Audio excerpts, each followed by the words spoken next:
Hello and welcome back to the UK Hospitality Podcast. We're here with Kate again and we're going to catch up on a few things that's been happening over the last 2 weeks and see what else is coming up in the future. Kate, welcome back to the podcast. Thank you. It's good to be back after a short break, back to fighting the good fight for hospitality with the government. Can you tell us what's been going on?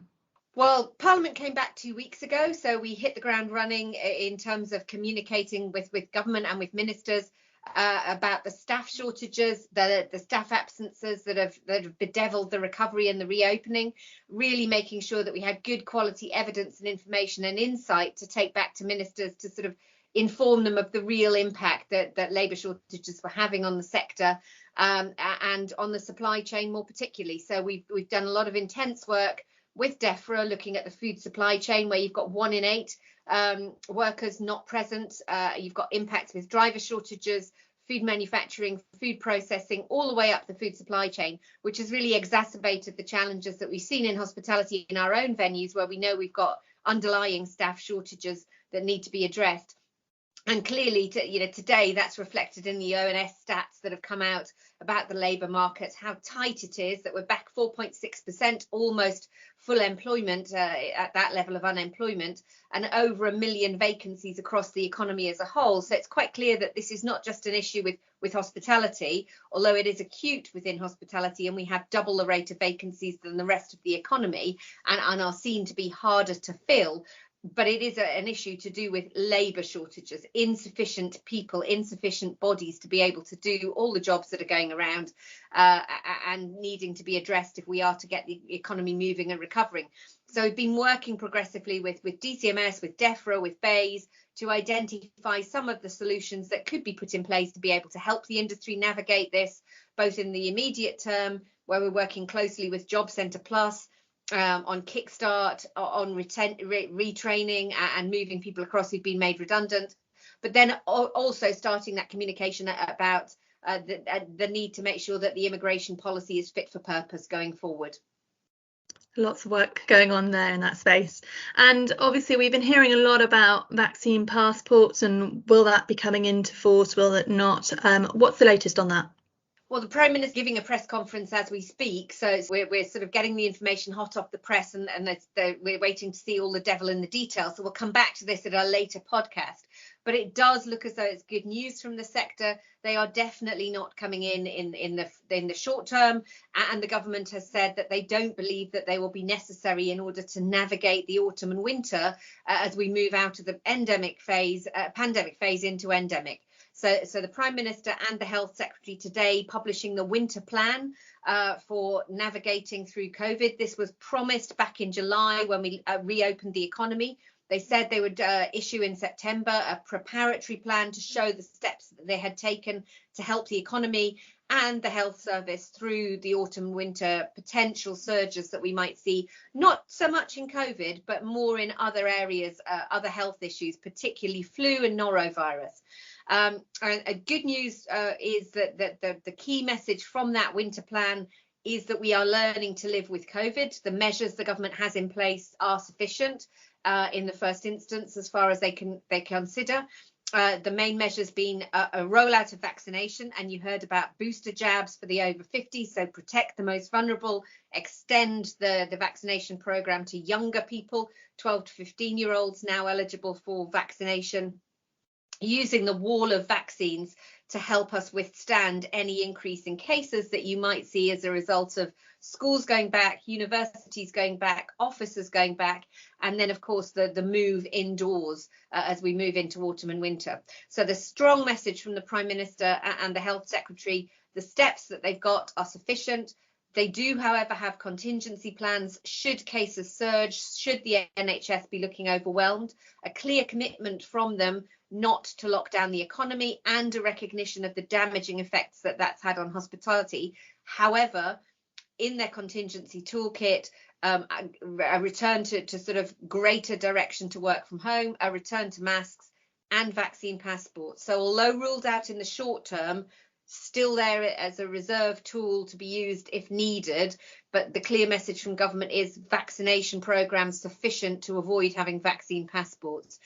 There is a nod in there to businesses, particularly those doing mass events, live music, big sports stadia, to continuing with a voluntary approach of COVID status certification, so that alternative of vaccine or testing to allow people to continue their daily lives, but very much a last resort if it was going to be mandated, and critically the commitment that it would only be mandated if it was the only way to keep those venues open. What do hospitality businesses need to consider? Is there anything they can do to prepare should cases surge? Well, I think that the positive thing is that we already have the toolkits for businesses, and hospitality businesses in particular, outlined and in place from July. And the message today was the hospitality sector's individual risk assessments are sufficient, that focus on ventilation, hygiene, sanitation, keeping the staff safe, putting in place sensible measures to make sure that you are improving in those areas of ventilation, hygiene, sanitation. Strong message that there isn't anything else for business to do.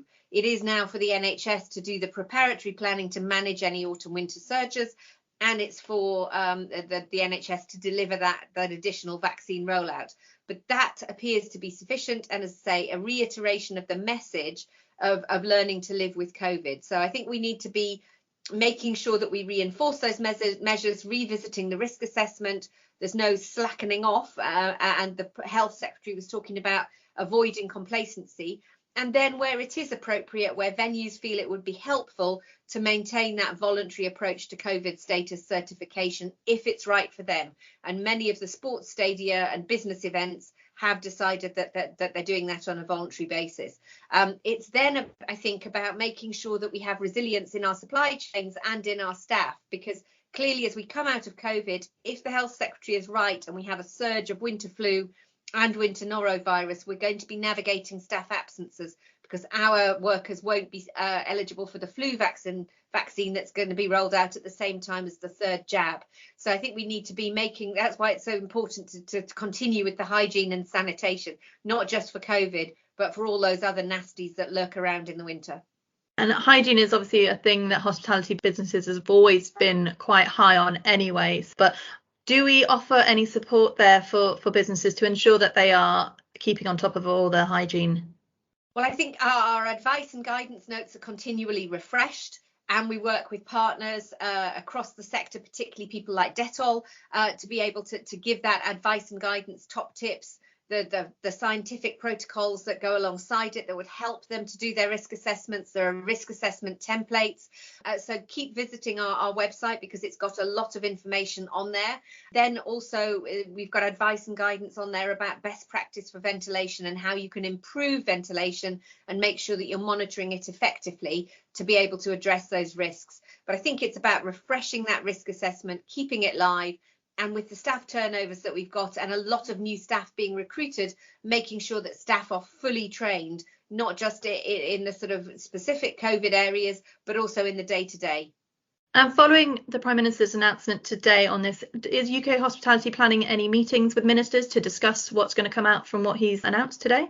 Well, we are restarting our regular catch-ups with ministers. We have the Tourism Industry Council, our Hospitality CEOs Roundtable, with the business department, with DEFRA. I think the key things that we would want to know, particularly because of the impact that this might have on consumer confidence and on business confidence for longer term bookings, when they talk about having measures in reserve, and particularly a return to working from home or vaccine passports might knock off track some of the vitally important bookings for Christmas.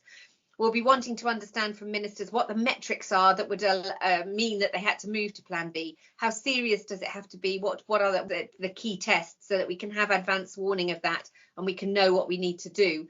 And also we'd want to have commitments around talking to the industry before moving ahead with any mandation.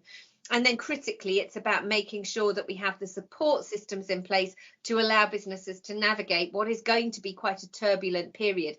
We've seen over the summer the impact that staff shortages and staff absences have on revenues and how vulnerable they are. We want to make sure that that's minimised, and we know that that's probably going to be a challenge over the autumn too, particularly around food supply chains. So the critical issue that we will be pressing for, and our meetings with ministers raise on a regular basis, is the need to extend and retain that lower rate of VAT, 12.5%, beyond March next year. That gives us the headroom to rebuild shattered balance sheets, to invest in our people, and to navigate choppy waters, which we will inevitably have over the autumn and winter. So strong message to government that will mean that we are more resilient and more robust and more equipped to deal with the things that might come through in those contingency plans.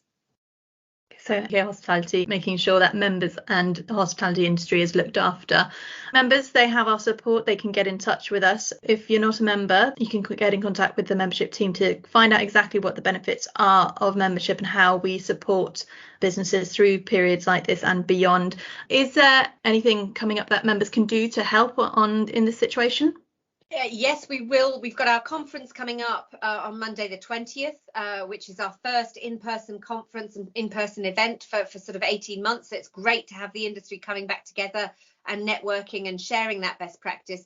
That will also launch our campaign to keep a lower rate of VAT, and members, I think, great to be able to get as many members as possible, contacting their local MPs, contacting their local councillors, contacting ministers, and making the case for retaining that and the benefits of retaining that. The last thing we want is for taxes to go up in March next year, just at the point at which we're trying to rebuild demand.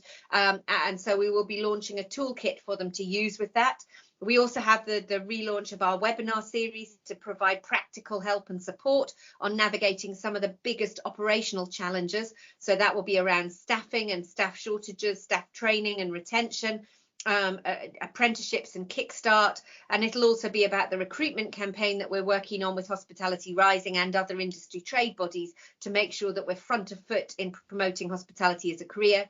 And then the third area we'll be looking at with COP26 coming up, and the focus on delivering sustainability. Our sustainability forum, our carbon net zero forum, will provide very simple, easy to access, practical tools for all operators to be able to reduce their carbon footprint and help the industry achieve its net zero targets.